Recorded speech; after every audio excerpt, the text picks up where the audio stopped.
Being original, and saying no to peer pressure. In the 1980s and 90s, staying away from drugs was easy.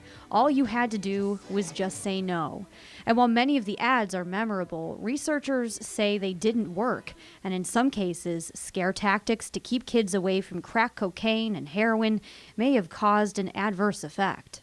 This is your brain on drugs. This is what happens to your brain after snorting heroin. This year, meetings with students in Trumbull County are putting an emphasis on how every choice can impact their path to success. Trying to scare students, that's not what we're about. We feel that everyone knows that drugs are bad.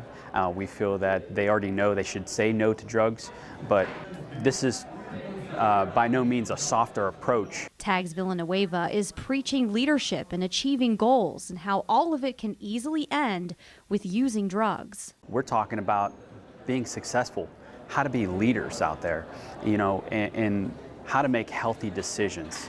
And if you make healthy decisions, how to commit to those decisions. Addiction experts here in the Valley support this shift away from scare tactics. A study by the National Institutes of Health on the effects of those anti-drug youth campaigns looked at kids ages 9 to 18 from 1999 to 2004, and they found that the ads and slogans made little to no impact.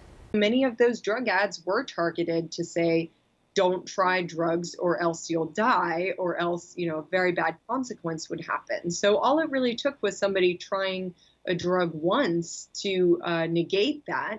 They said, look, I did it. It was fun. I had no side effects. So maybe these ads are less credible and therefore a whole lot less effective. Sloan says parents are the primary influence in a young person's decision on whether they'll try drugs.